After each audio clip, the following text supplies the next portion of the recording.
Nobody's talking about it, but you can feel it. Something's shifting deep beneath the surface of society. Men are disappearing, not in a dramatic, angry way, but in silence. They're not marching, not complaining, not begging to be understood. They're just done explaining themselves, done trying to prove their worth to people who never planned to value it.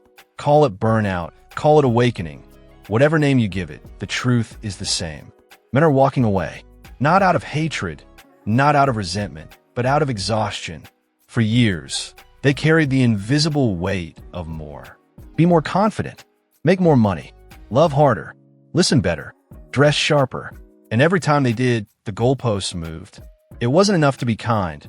They had to be thrilling. It wasn't enough to be loyal. They had to be unforgettable. And eventually, they realized that no matter how much they gave, it would never fill the bottomless void of modern expectation. So they stopped. They stopped chasing, stopped texting first, stopped apologizing for wanting peace more than passion. And the world didn't even notice. You can see it if you look closely. Men who used to plan dates now prefer planning their workouts. Men who used to send paragraphs now send silence. It's not disinterest, it's self-preservation. Because carrying too much in the wrong place will kill a man slowly. They once dreamed of love that built something real. Now, they're sitting alone in apartments that finally feel calm. No yelling, no games, no constant confusion. Just stillness. And that stillness? It feels better than love ever did. Because modern love, at least the kind that's being sold, feels like a debt you can never repay. A man could give his time, effort, and loyalty, his entire heart, and still be told he's not enough. Still be compared to someone richer, taller, colder, more mysterious. So he stops auditioning, stops playing roles he never signed up for. And somewhere in the silence, something powerful happens. He finds clarity. He finds strength. He finds himself. When he stops chasing validation, he starts chasing purpose. When he stops trying to be chosen, he finally chooses himself. And that's when the shift begins. It's not loud. It's not angry. It's a quiet rebellion. One ghosted date at a time, one disappointment after another. Until one day, he realizes that sincerity doesn't mean connection anymore. That honesty doesn't guarantee love. That effort doesn't equal respect. Now, dating feels less like romance, more like a performance review. Every conversation is a test. Every message feels like a job interview with no callback. He's no longer a man meeting a woman. He's an applicant proving his worth. So he walks away, first mentally, then emotionally, then physically. Not because he's broken, but because he's awake. You'll notice it in small ways. He leaves his phone face down while reading. He replaces late-night texts with long drives. He trades drama for discipline, noise for silence. And he's happier, because peace is addictive. Once a man tastes it, chaos feels toxic. You can't shame him back. You can't guilt him into chasing again. You can't convince him that being alone is worse than being drained, because he's lived both, and he knows which one hurts less. Ask any man in his 30s today, and he'll tell you. He's not afraid of being single. He's afraid of losing himself, trying not to be. This isn't hate. It's evolution. It's not revenge. It's realization. It's the quiet revolution no one's prepared to talk about, where men are finally choosing peace over approval and solitude over chaos. For the first time in decades, being alone doesn't feel like losing. It feels like winning. Too much effort. Ironically, they continued to date even after they lost faith in love. Love stopped believing in them, so they stopped. Section 3. The diminishing worth of mankind. There was a period when effort meant everything, and then it ceased meaning anything. It was important to show up and give it your all, but somewhere between highlight reels and filtered selfies, effort became insufficient. Men were not immediately aware of it. They persisted in their efforts. They continued to donate. They believed that they may at last receive recognition if they put in more effort. However, they were measured rather than observed. Kindness from a man turned into simper energy. His devotion was assumed, his generosity was anticipated, and his silence was misconstrued as weakness. She would roll her eyes when he opened a door. She would call it cringe when he complimented her. She would post the date he had planned online without identifying him. It's not that gratitude vanished. It simply stopped moving in both directions. Men changed from being suppliers to being placeholders at some point. They were valuable until they were criticized, needed until they were expected, and helpful until they were replaced. And folks ceased putting forth effort when they understood it was no longer worthwhile. They discovered the hard way that modern love frequently feels like a subscription service. Make regular payments, receive little refunds, and cancel whenever you want. You can see it in the little things. He now brings quiet instead of the flowers he formerly brought. He no longer surprises her with plans. Instead, he just asks her what she wants to do and allows her make the decision, since whatever he decides on is most likely incorrect anyhow. And that continual pressure to perform and be correct kills something inside a man. Not his ego or pride, but his spirit. The design of men is straightforward. They don't require luxury, approval, or unending care. All they need is to be appreciated, not for what they can purchase or mend, not for their height, humor, or self-assurance, but rather for who they are in private. However, that is the aspect of men that was overlooked. They lost the calm dignity that had once made them heroes in their own households. Effort is no longer a gift, but a transaction. Despite expecting it, the woman doesn't give it back. Even when she is at fault, she demands that he text first, pay first, plan first, and apologize first. And gradually, males started posing risky queries. What's the point? Why would someone volunteer for love if it is only work without compensation? Why continue providing at all if doing your best simply leads to criticism for not doing more? At that point, they started to vanish. Not wildly, not furiously, just subtly. Not because they stopped loving, but rather because they were fed up with having to prove themselves worthy of receiving love in return. They stopped calling, caring, and hoping. Rejecting a man is not enough to shatter him. You break him by negating the purpose of his work. And so it came to pass. These same males can now be found in settings where work is still valued. In their work, their craft, their solitude, and at the gym. They put all of their energy into things that won't let them down, betray them, or demand an apology for exerting too much effort. They have discovered something that most people are unaware of until it's too late. That the ultimate goal is peace, not love. And a man will do anything for you if you give him calm. But if you take it away, he won't return. The modern dating illusion is covered in Section 4. Why it feels like a marketplace to be in love. In the past, love was about bonding. The focus now is on competition. At a coffee shop, two people once met by happenstance through a friend in a calm moment neither of them had anticipated. Curiosity, anxiety, and excitement were all present. It is currently swiping left, right, and next. Intimacy was reduced to an algorithm by the world. Dating has become an online window shopping, where everyone is a critic and people are merchandise. You're no longer conversing with anyone. You are speaking to a profile, a highlight reel that has been meticulously selected, vetted, and optimized. And a human got lost somewhere in that never-ending scroll. Men initially sensed the unsettling sense that they weren't connecting. They're doing an audition. That lighting, angles, and a bio that is smart enough to compete with 1,000 others determine their worth. Each man turns into a brand. Every lady turns into a buyer. And nobody is happy in the end, because none of your alternatives feel real, regardless of how many you have. You're not dating if all of your connections are superficial, even if you've matched with 500 people. All you're doing is attracting attention. Social media transformed interpersonal connections into status markers. Love ceased to be a relationship and instead became a spectacle. While the discussions grew shorter, the captions grew longer. And males soon discovered they were at a disadvantage in this new market of affection. The regulations are not uniform. Online attention for a woman increases. Messages, likes, and comments from random people worldwide. A man could receive no real messages for weeks at a time. It's reality, not bitterness. When the focus shifts to, and see why, those who receive less learn to cut back on their spending. Men so cease to engage in the game. They stopped competing for users who viewed them as just another face in a crowd and removed the apps. Because being partially recognized eventually hurts more than being ignored. Additionally, commitment begins to feel like a trap when everything revolves around possibilities. When there could be a better candidate tomorrow, why pick only one? When replacements are just a swipe away, why make a significant investment? Here's the issue, though.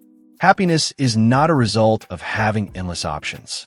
You cease appreciating everyone when you can have anyone, which results in emptiness. Men noticed that. They witnessed friends losing themselves in their quest for approval and devoting hours to impressing indifferent people. They observed how partnerships evolved into discussions, as though love were a contract and something inside of them broke.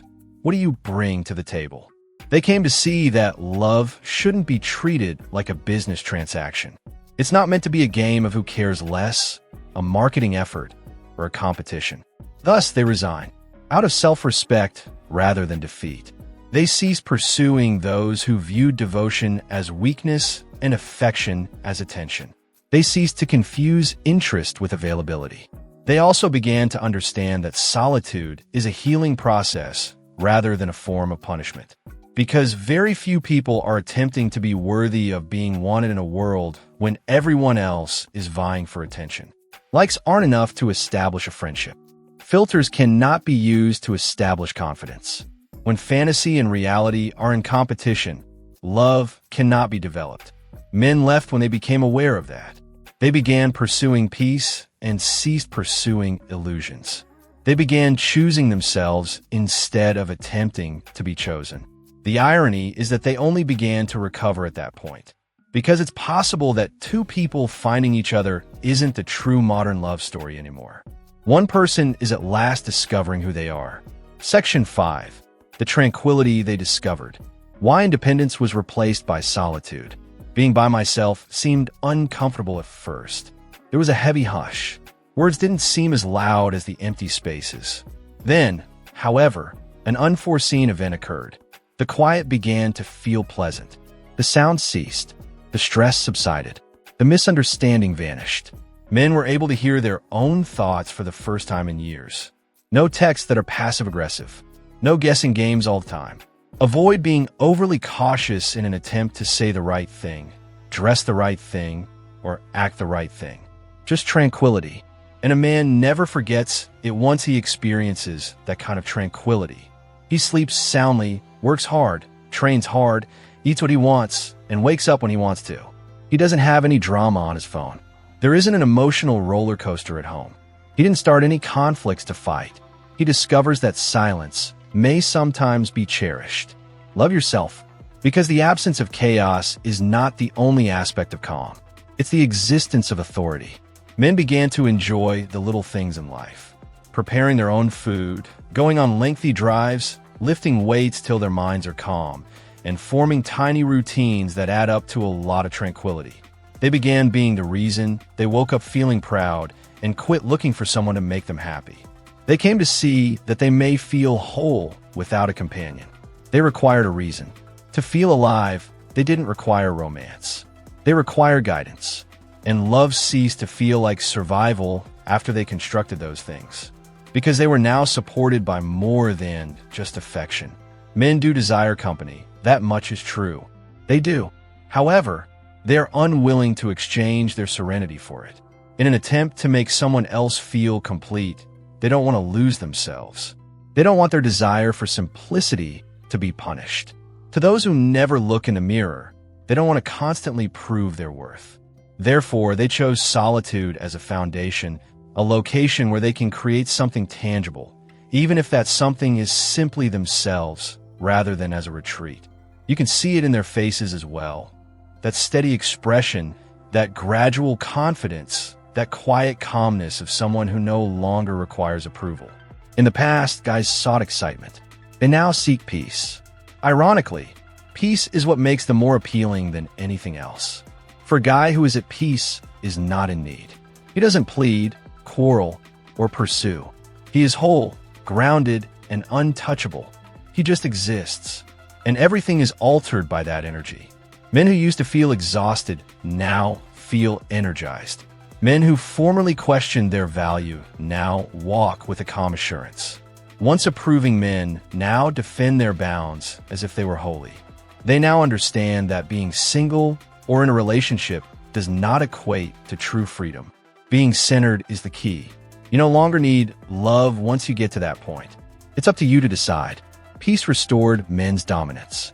They gained patience as a result. They gained presence as a result. And that gave them a valuable lesson.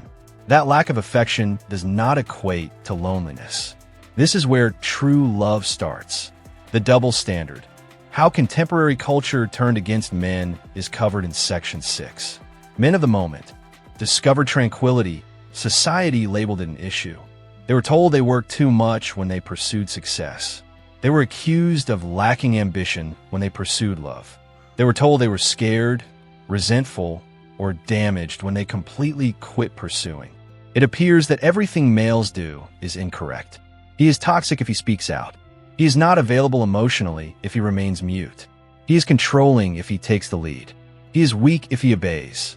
The guilt remains constant despite the fact that the regulations are always changing. Men who used to put forth their all, effort, dedication, and consistency are now persuaded that these qualities are the absolute minimum.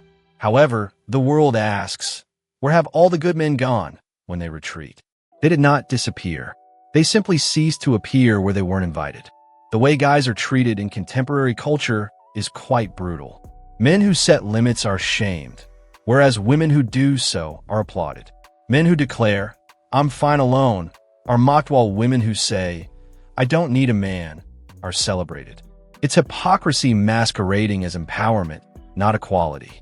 The saddest aspect is that most males no longer even feel furious about it. They come to terms with it. Because they comprehend something that the culture does not. They have learned to navigate the world without expecting fairness. Approval is not necessary for peace. Every day, you see it online. Countless jokes about guys being disposable, indolent, soulless, and useless. They are popular for attention, likes, and giggles. Imagine, though, if the same jokes were spoken in reverse. The entire globe would blow up.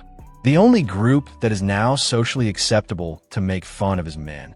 Nevertheless, they continue to construct, work, and silently keep things together. Here's the irony, though. They become stronger the more society attempts to disgrace them. A man who has come to terms with being alone cannot be shamed. You cannot control someone who is no longer in need of approval. Someone who isn't frightened to leave can't be controlled. And right now, that's precisely what's taking place. Men are leaving because they are clear-headed, not because they are hateful. They're sick of hearing that being a male is a weakness. They are sick of hearing that masculinity is harmful, even if women who adopt males are praised for their strength, discipline, and protectiveness. They have had enough of acting as though they are painless, weary of quietly bearing the burden while receiving derision for the attempt.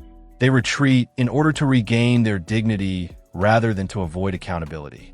They create new lifestyles that are quieter, smaller, and simpler. They discover purpose and meaning, not people.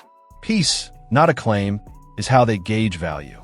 They refer to it as emancipation, even though the outside world deems them lonely. In actuality, males aren't lonely when they're by themselves. In relationships that render them invisible, they experience loneliness.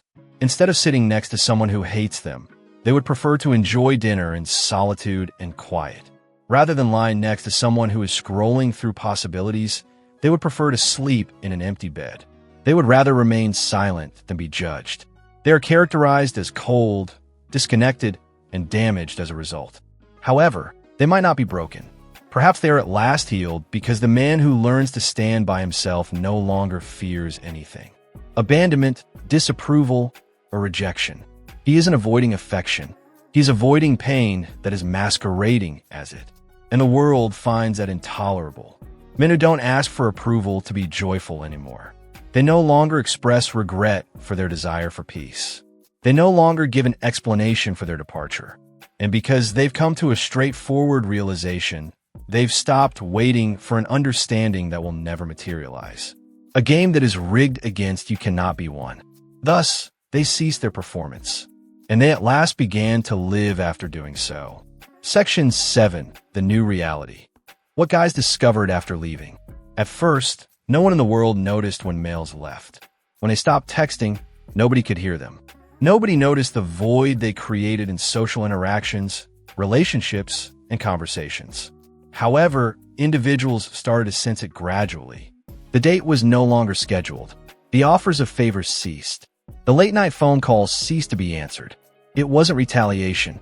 It was fact. Men weren't going missing to convey a message. They were vanishing in order to live. And they didn't discover loneliness on the other side. Clarity was the key. They started to realize their true selves for the first time.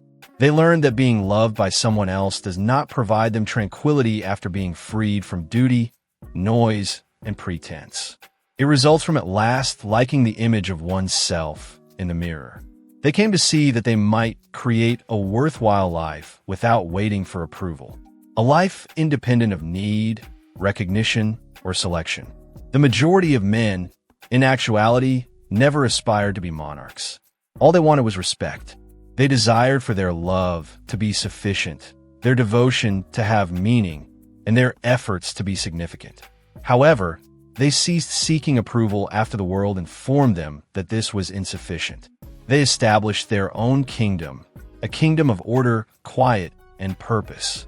You may now find people in garages, gyms, and modest apartments, spinning wrenches, lifting the burden the world placed on their shoulders, writing, reading, and thinking, as well as taking long drives in silence and music rather than disputes and commotion. They are rebuilding, not harboring resentment. They now understand that peace requires consistency rather than companionship. They now understand that while self-respect endures forever, validation fades. They now understand that being free does not mean running away from people. It's about getting away from the version of yourself that was scared of being by yourself. They now walk in a new way. They speak less. They respond more slowly. They extend forgiveness subtly. For themselves, not for other people. Because peace is too important to the guy who once pleaded for love to risk it again. He's not chilly. He's just cautious. He isn't cold. He is methodical. He isn't damaged. His build has changed. Indeed, some women recognize this, get it, and are drawn to his peace rather than intimidated by it. Because tranquility is not in competition with authentic feminine vitality. It is complemented. The world briefly comes to a halt when that type of woman and that type of man cross paths. Just understanding, no games, no fights, no ego. Since they had both experienced noise. They're both exhausted too. Furthermore, it is possible that this is the future of love. Not mayhem masquerading as passion, but a respectful, peaceful bond. Because two individuals who have each discovered tranquility on their own do not complete one another when they meet. They defend one another. Men are increasingly receptive to that type of love. The one that replenishes them, not the one that depletes them. It's the one that respects presence rather than demanding performance. It's not common. It's quiet. It's real, though. And men are good on their own till that love arrives. They're not upset. They're not trying to hide.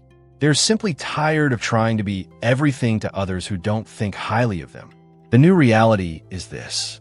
Women are not rejected by males. They're distancing themselves from a system that taught them that their value was contingent.